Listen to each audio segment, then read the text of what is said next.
Le drone de FARDC visite Goma. La Suisse, cimetière de M23 AFC. Double frappe de Donald Trump. Ninezali Kolekana. Mbote Nabino ba papa, mbote ba mama, mbote Nabino ba ndeko ba Congolais nyonso de partout oyo bozali kolanda biso en direct na chaîne Nabino, chaîne Nabiso. Très joyeux ba ndeko ba Congolais koya ko partager Nabino ba actualité ainsi que des analyses. Ya makambo etali la République démocratique du Congo. Bandeko ba Congolais tozali na ba bonne nouvelle awa ebele. Toko bete masolo ya ba bonne nouvelle yango awa na kati ya émission. Vous ne serez pas dessus bandeko ba Congolais. Awa tozolo ba bino tozana esengo. Parce que makambo République démocratique du Congo ezoko tambola toujours de victoire en victoire. Bandeko ba Congolais bon, moi, dit victoire, qui kozwa. Il y a Léopard. Et il y a signe moko ya malamu. Alors, tu remets ma solo ya makambo koleka na Suisse. Vous allez comprendre que l'ennemi a échoué. Tu remets ma solo nango. Suisse est comme un cimetière ya M23. Ndenge ka tolobaka match baluki.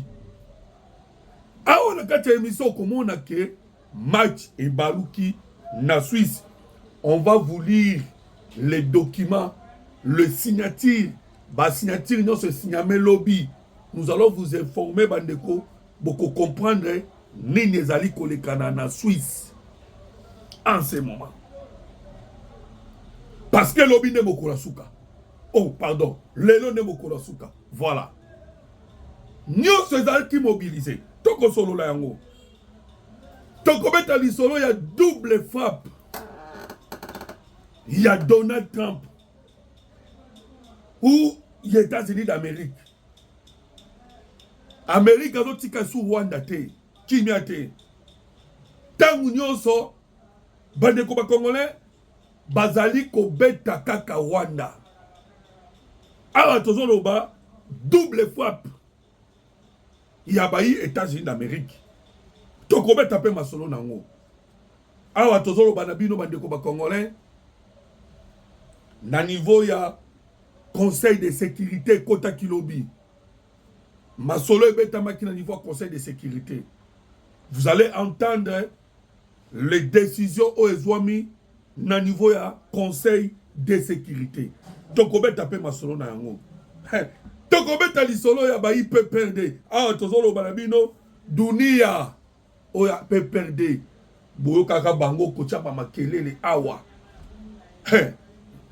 Pris la main dans le sac. Toko beta ba vérité bande ko ba Congolais ndenge tolo banabino awa. Ba vérité bimi. Wa tokoloba na niveau ya Maison Blanche. Sur les accords signés entre la République démocratique du Congo et les États-Unis d'Amérique. La vérité, bimi bandeko ba Congolais, les informations fuitées. Bayi, démocrate bandeko, j'allais dire, coup, pas même moyen de soutenir encore le Rwanda. Awa tozoloba, Kagame est lâché par les démocrates. Parce que la stratégie des États-Unis d'Amérique, la vérité na mwe bimi, nakata makambo tokoroba. Bandeko ba Congolais, ezali sous coup fatal pour Paul Kagame. Alors, wana beta masona bandeko ba uti kokota tout de suite. Tosenga la bino déjà comme d'habitude, aimer l'émission et partager. Ndeko moko uti ko perdre son chaîne TikTok. Ah toujours balabino à cause ya banguna ya mboka oyo. Ils ont tellement combattu Et la seule chose pour protéger la chaîne, ezalika ka vous j'aime. Quand vous aimez, c'est la protection de notre chaîne. Lobby nazoloba lobby. Moko na ndeko tobe tout travail à kanaye na makambo tali communication appel des chaînes. Et vous avez compris que article moko Jeune Afrique ou te kobima bande ko ba congolais. Vous allez voir que on a observé la révélation Bimaki sur le média français. À tel point que que lorsque vous voyez les informations, il y a média en France, il faut prendre cela avec des pincettes. Parce que ma mensonge est le kebele. Ndeye sengeli sikoyo pour soutenir Baramboka Congo pour que Makambo etambola kitoko. Alors Mandeko 21h48 tobandi wana. Bon on a ko beta sikoyo lisolo ya double frappe. Il y a Donald Trump. 21h48 Nagoma. Un avion, il y a FARDC, Nazope Sabino, combo avion, L36, il y a Baïe FARDC, L36, et survoler le ciel, il y a Goma, L36, et survoler ciel, il y a Goma, bande Koba Congolais. Le Rwanda va venir surpris. Oui, mais que tu as dit que Nabino bande ko ba Congolais que Kabila a outi ko kotisa deuxième conclave na ye. Mais na deuxième conclave au Kabila kotisi a kotisi ngo na Goma te na Bukavu pété. Mais a kotisa ki ngo na Rwanda. Pourquoi to koloba? Lorsqu'on communique, il y a des questions telles que où, qui, quoi, comment. Toutes ces questions-là, ils sont importantes pour avoir la lumière sur l'information donnée. Mais à tout le monde, Kabila côté ici deuxième conclave. Le lieu n'a pas donné le nom du lieu. Et ça l'a qui wapi. Parce que nous avons lu le rapport l'information n'a pas chaîne yaba Rwandais. Mais ils n'ont pas dit place ni Kabila à Kotisaki deuxième congrès naïe. Alors maintenant Congolais, vous avez compris que Goma et Bukavu ndenge toyebisaki na bino le ciel il y a République démocratique du Congo et ali déjà verrouillé. Alors, quels sont les alliés boyés? Dans 21h48, avion, jet, L36, 39, j'allais dire, et Tambolina, Goma. Bande Koba Congolais. Wapi Sikoyo, les radars rwandais. Pour épaisser sa information, na missile solaire et bêta. Vous avez maintenant compris que tous les systèmes anti-aériens à Rwanda, ils ont fonctionné sous terre. Nos avions échappent à la défense rwandaise, installée à l'est de la République démocratique du Congo.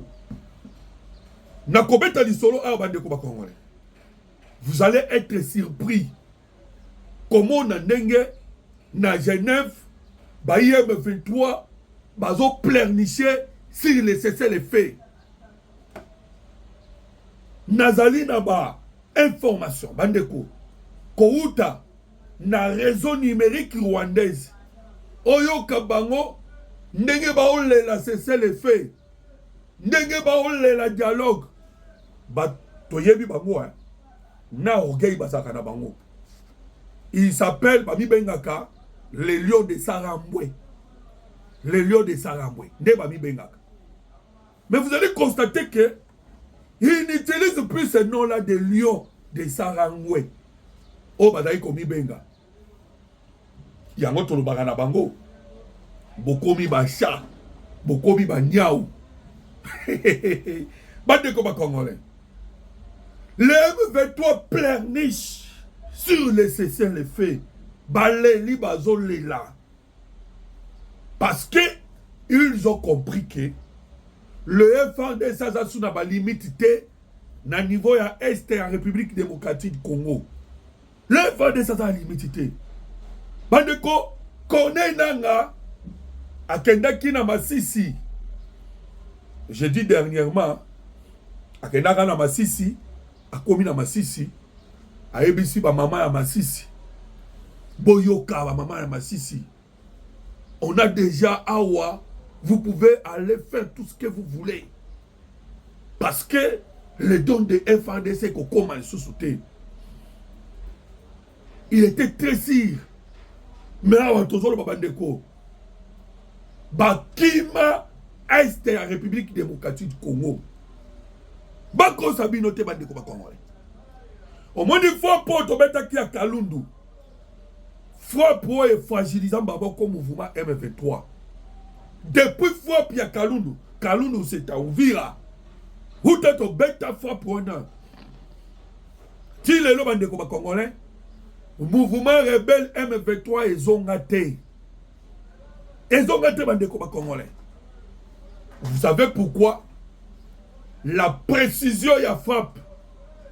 Et le Rwanda n'a jamais compris les loyaux, quels sont qu'est-ce qui a fait que son système anti-aérien n'arrive pas à capter les informations.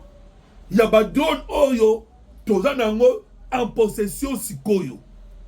Le Rwanda ne comprend plus rien. Bandeko, voilà pourquoi on vous dit que lobby qui visite Goma.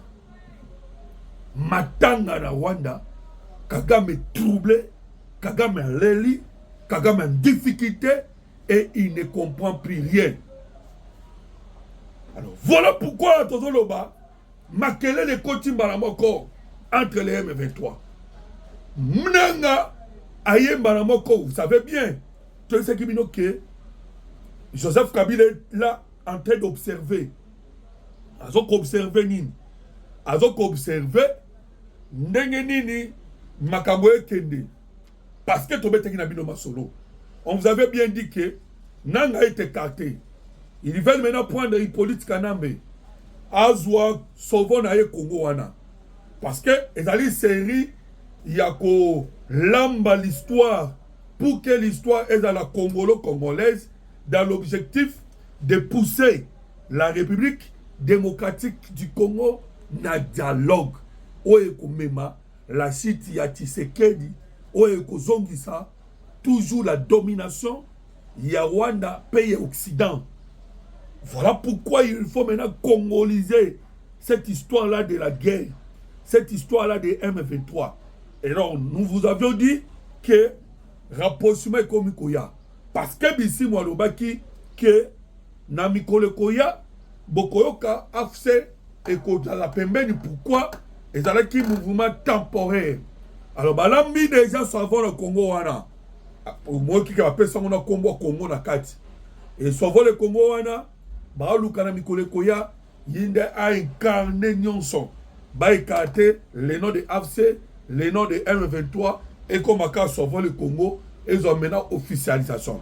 Voilà pourquoi tant ba moni déjà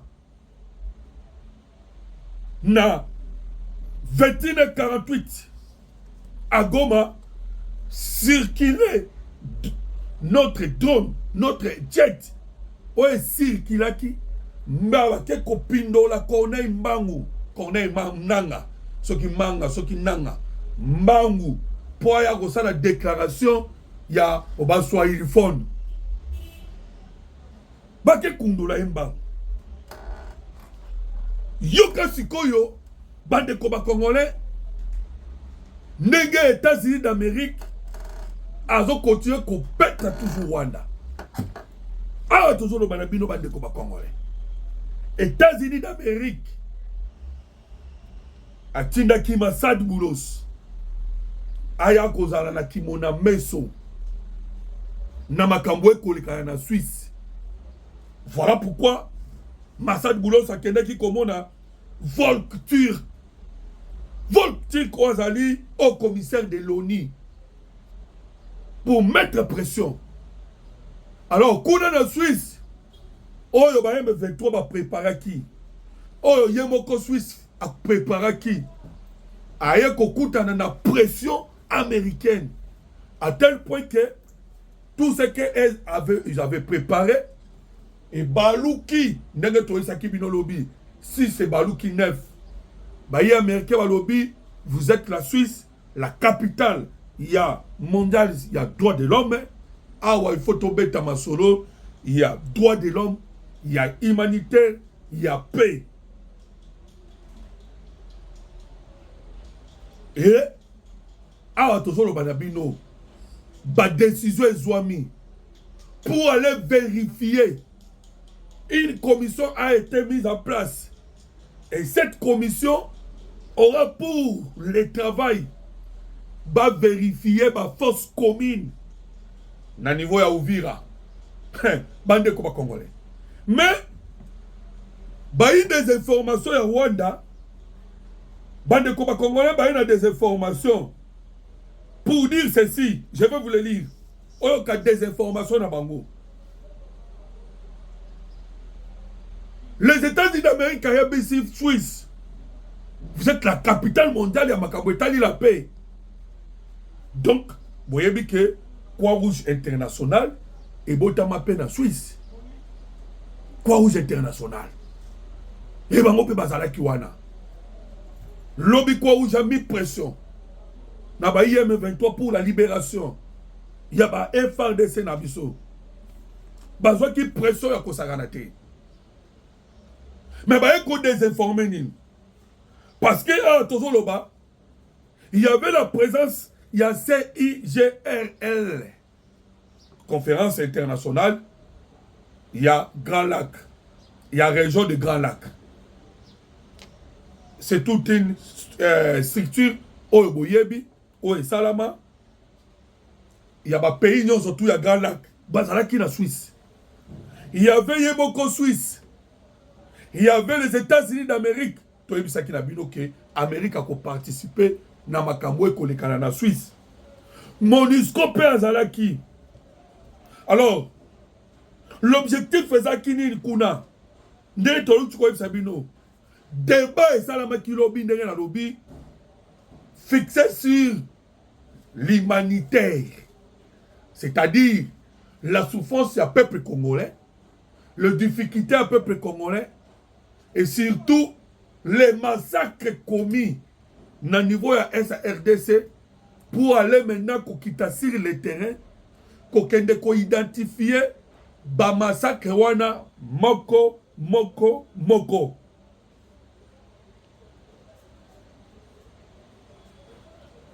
Maintenant, il me fait tomber comme CP là. Autant qu'on réseau numérique na bango. Bandeko, je dois vous dire ce qui se passe. Oh non! Parce que partout mon histoire Kotambola, avec son hélicoptère, avec son avion, il y aura des membres de CIGRL. Tolobi bien CIGRL. On a choisi des Tanzaniens, Baguzalawana. Il y aura aussi des Ougandais. Et à Tozoloba, il y aura aussi des Suisses. Bien sûr, des Américains. Bakuzalawana. Pour aller maintenant identifier ma place Moko. Alors les M23 bango, ndenge na uta koem sanabino. Kuna na Suisse, bango balobi ici la net ici.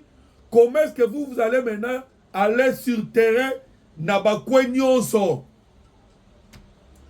Oh, bino bolobi ke massacre salamaki. Pour aller vérifier, il faut aussi notre présence. Ça, c'est l'M23 qui a demandé leur présence. Mais non, il faut aussi notre présence. Il faut aussi le cessez-le-feu.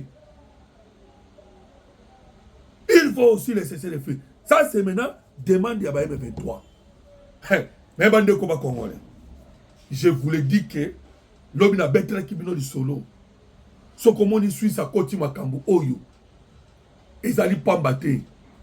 Oyo tozoloba, c'est la toute dernière chance. Oh bazo pesa parce que les rebelles auto koloba. Il faut que poto la bango munduki. Alors, il y a plusieurs stratégies bachaka en place pour la combattre bango munduki. Mais nous constatons que bazo le la mingi parce que tozo bete masolo. La politique ko ezo kende. Kuna masolo, mais na ese to bunda. Na ese to bunda kudute. Na ese tozo beta. Parce que to tu kozo ba localité. Na ko beta ni solo nango. Je vous dirais lobby si Thérèse Akindeni. Parce qu'avant Thérèse Akitou y a ba FRDC. Lelo et comme tout y a ba Wazalendo. Y a ba Yakutuba. Lobby ils ont surpris les M23. Toloba ki la bino bande ko ba congolais, le système est akaka moko. Ce système là, ezali talk and fight. Tozo dialoguer, tozo beta. Ennemis sont comme affaiblis, à implorer dialogue. Qu'est-ce que vous allez faire? Bokene ko solona ye. Pour bosenga ye à retirer. Bakene ko sa cantonner. C'est ce qui est en train de se passer. L'homme veut toi l'élite tellement. S'il laisse les faits. Si Bakebo Magouissette, voilà pourquoi on leur donne cette dernière chance. Hey, Bandeko, Yoka, je vais encore retourner en Suisse. Mais Yoka na ebisa yo, par révélation. Il y a États-Unis d'Amérique. Par révélation et bimi. Par secret bimi. États-Unis d'Amérique à lobby. Il met maintenant toute sa confiance, toute son stratégie. Bah comprendre déjà que pétrodollar est koufi. Avec la guerre dans le Moyen-Orient, avec la création de BRICS, Banda Outa Tolo BRICS, et il y a qui un objectif, il y a qu'à combattre le dollar. Cela veut dire, dollar américain des acquis, unité pour l'achat, il y a pétrole. Chinois, les Indiens, ainsi que la Russie, ils ont tellement combattu, bande de combat congolais, c'est pétrodollar. Voilà pourquoi l'Amérique a quelque chose la guerre Wana. Dans le Moyen-Orient, ils n'ont pas battu. Même quand il est allé chez Maduro. Parce que Maduro déjà, à combien il côté cas, Maduro c'est comment on appelle encore les pays? Congo Goya. Écrivez-moi le nom, Yambo Kango Soussou, Naba commentaire. Venezuela, voilà. Merci beaucoup Ndeko. Venezuela.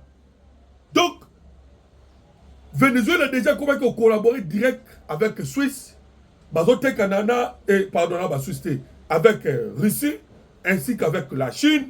Bazote que la Chine, le pétrole, au Bazote que la Chine, Bazote que la maman Nambongo ya chinois. Donc, l'essence, valeur ya pétrodollar et koufaki. Voilà pourquoi les Américains lobby ba secret bimi ba déco.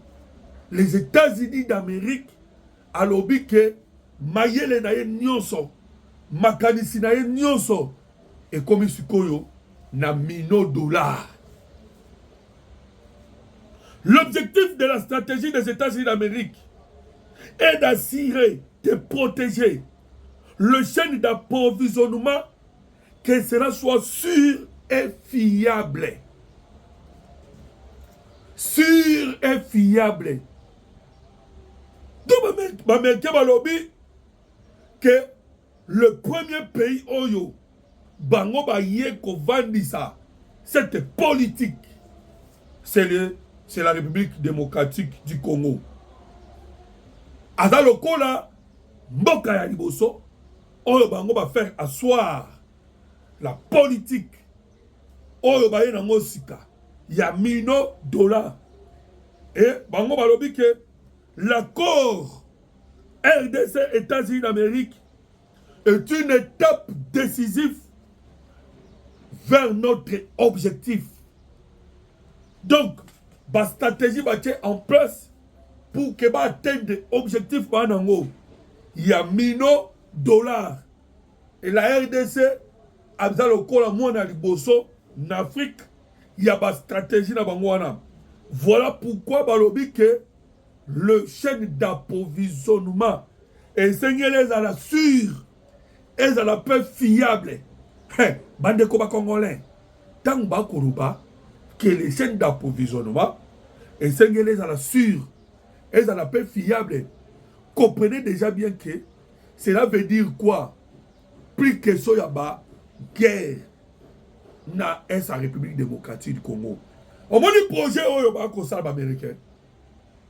Moutaye qui n'a pas dit qui Obama. Mais tellement que Obama était membre de tout type power. Tellement que Obama était en collaboration avec Bill Clinton. Bakolo guerre ya Est et la République démocratique du Congo. Voilà pourquoi Ekene qui Moussikate. Boyokaka, coup d'appel ya Barack Obama, guerre ici la Goma. Et vous savez pourquoi? Parce que Obama a qui n'a biloko na koloba. Les chaînes d'approvisionnement sûr et fiable. Qui veut dire quoi? Minerai à République démocratique du Congo. Et Seigneli et bimana mafia te. Neye kagama bimisaka yango. Par de guerre et les kalikala frontières et les kiboye et les kiboye et les kiboye. Plus question. Plus question. Alors, Obama Luka ki yango. Mais Simba kite. Alors, si comme américain balobi boye. Na siècle otozali. Alors qu'ils sont en guerre, il y a énergie. Alors, l'énergie oyo découvert en ce moment le cobalt, le tantal, tout ça ce sont des énergies.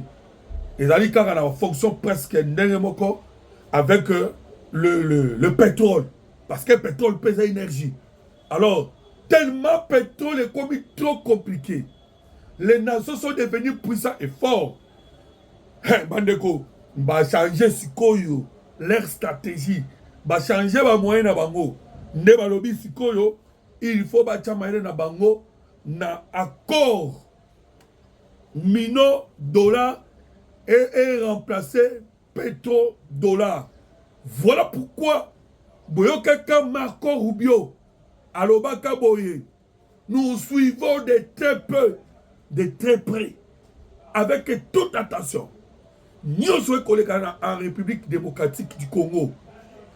Nous allons faire respecter l'accord de Washington signé la présence de Donald Trump. Voilà Marco Rubio Mtalobaki en colère.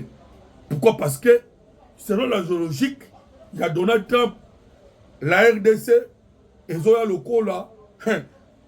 Bon, Bandeko, vous voyez bien que ce qui s'était passé en Europe, dans le plan Marshall, failli tout les Européens, ce n'est que les Américains qui ont pris. Ah, même lorsque chaque dollar, le la unité, le la monnaie internationale, oyo et qui place ya or. Avec des années, tous les mboka bino bisope photo banda obomba or. Et cela faisait que les États-Unis d'Amérique a tombé. Dès maman américain bayaki ba créé idée, il y a pétrodollar, ba ko sala maman yango et renforcer Amérique zoni. Sinon l'Amérique a tombé déjà. Les Européens n'a pas na bango, les acquis bosso Charles de Gaulle ou alors baki na France que cette fois-ci pas question bisoto sommes tous appelés or. Ba ko ba or en Afrique, Alors, vous avez compris que tant que le mouvement est salami, il y a un pétrodollar. Donc, le mouvement est salami, il y a $1 dollars. Alors, vous avez maintenant compris que la République démocratique du Congo a gagné Nina Nyoswana. Bisoto a gagné la paix. Bisoto a gagné la crédibilité. Parce que Bisope, tu as pour sa crédibilité. Alors, Nakata dit Luana, tu as gagné développement. Parce que Mino, plutôt, pétro, dollar, ne comme ici, Qatar, Nengezali. Ne comme ici, Arabie Saoudite, les lots, Nengbaza. On nous a donné 1,25 milliard, si je ne me trompe pas. Ou 5. On a donné à la République démocratique du Congo, Namakambaba, Aerobond. Oboyoki, les gens sont en train de critiquer. Et ça dit, les signes, il y a crédibilité en Boka. Aujourd'hui, maintenant, on commence à faire confiance à la République démocratique du Congo. L'homme va faire sa confiance en la tête. Bazo 1 milliard, il va faire ça. Et Bambongo Wana, et ça dit, il y a crédibilité. Même les États-Unis d'Amérique, se développent dans le monde. Alors, je vais Congolais. Pour que je vous ai montré ma stratégie Wana, et puis les États-Unis d'Amérique. Que si Koyo Makanisi na bango, esprit na bango, non sur la bango est dans la République démocratique du Congo. Voilà pourquoi, Boyokaki, lorsque le patron africain Mayaki Awa, après rencontre, il y a patron africain, na maman Thérèse Kaikwamba, après rencontre, il y a patron africain, na Gika Bongo Javita, basala qui déclaration Koloba Boye. Nous allons rétablir la paix par force. Là déjà vous comprenez, rétablir la paix par force. Cela veut dire quoi? Cela veut dire que on mettre tout en jeu pour rétablir force. Voilà pourquoi on va en Suisse. Pour battre la ligne la paix par force. Alors maintenant, double frappe. Les États-Unis d'Amérique, na Rwanda. Lobby dans le Conseil de sécurité. Les États-Unis d'Amérique, Balobi, Yokana nous, Biso République démocratique du Congo, c'est Rwanda. Bongo Yoka, réaction États-Unis d'Amérique. RDC Biso Rwanda, dans le Conseil de sécurité. Vous avez des tribus que vous n'arrivez pas à gérer correctement. Mais vous affirmez être présent sur le territoire congolais pour protéger des citoyens congolais. Si vous êtes incapable de gérer 2 tribus, comment pouvez-vous prétendre sécuriser plus de 450 tribus et en Russie? La vérité est connue. Le Rwanda est présent dans notre pays pour d'autres raisons, notamment l'exploitation des ressources minières. Le récent statistique sur les exportations de ces minéraux critiques par le Rwanda en témoigne, a déclaré l'ambassadeur Zemon Mukong Gay. Rwanda est allé la République démocratique du Congo, maintenant il y a États-Unis d'Amérique, parce que les Américains peuvent aller dans le Conseil de sécurité. Mais, Amérique Lobby, les Français, ils bien. Ils bien, les Français. Bangonde Bazawana, Bazabandoki. Ils ne sont pas avec nous, les Français au monde. Il suffit simplement qu'il y ait une déclaration dans Bango. On comprend que Bazala Bissoté. Je suis en train de chercher déclaration, il y a Américain, Awa Bandeko Congolais, pour que Boyoka, lobby dans le Conseil de sécurité, et Zaki Kita. Le Rwanda isolé.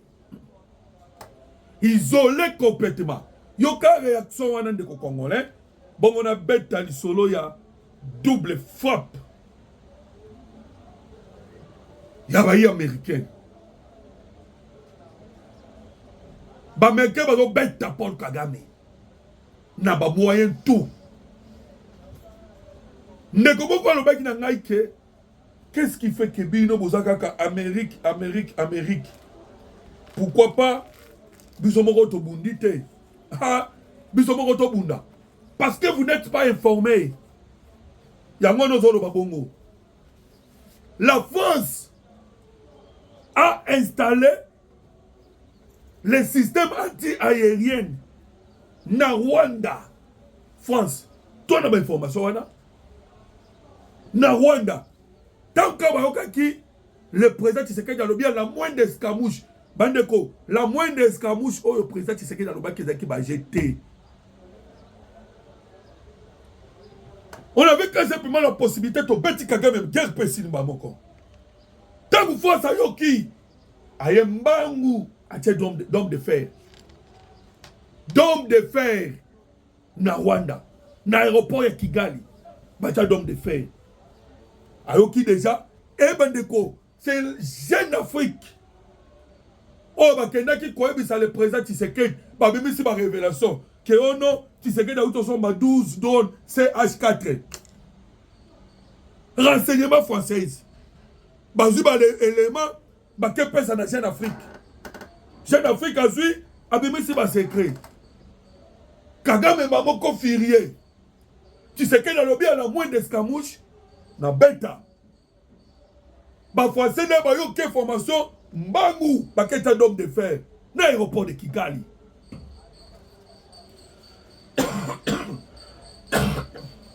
Je m'excuse.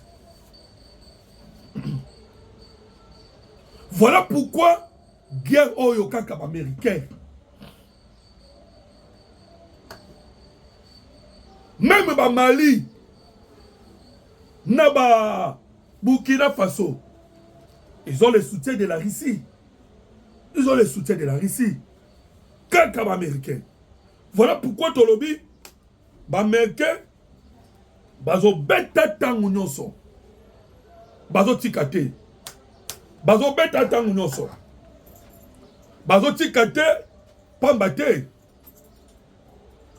Parce que ndenge tolo baboye bazo beta bayi Rwanda tangu nyonso. Hey, bande koma congolais. Oyebi Masad Boulos nenga za kiwana après kokutana na Work Turk bande koma congolais aye kokutana pe du sous ambassadeur à Suisse. Na yebisa kibino ayebisi ambassadeur à Suisse. Moni ndenge na aloba na bino awana yebisa ambassadeur ya Suisse. Masad Boulos. Hey, na communiqué Oboyebi Bapesaka officiellement non il y a une fructueuse masolo oyebeta maki entre biso na Suisse, ça c'est le Masad Boulos Mtazoloba. Mais en asuka na wayoloba ke nous avons parlé sur l'insécurité à l'est de la République démocratique du Congo ainsi que Makambouta lui le M23 AFC. Naïbisa Kibinongo lobby. Et vous avez compris que juste après ma déclaration wana lobby mbalmoko signature ya memorandum et salamaki lobby oyo ba kotisi na utikoli sabino yango ba CIRGRL Suisse États-Unis d'Amérique MONUSCO pour que les actions autokobenga humanitaire et salama. Et puis lobby le patron ya MONUSCO bazaki face à face na Maman Thérèse Kaikwamba. Alors, bande comme congolais, voilà pourquoi tu as dit que awa tozobeta di solo, c'est fini pour Paul Kagame. C'est fini pour Paul Kagame. Bameke baza très décidé. Très décidé. Bande comme congolais. Ba très décidé, yako beta Paul Kagame. Pourquoi? Parce que ba promettre na Paul Kagame le double frappe. Les doubles frappes, on a eu si bino bande comme congolais. Et ça son mot.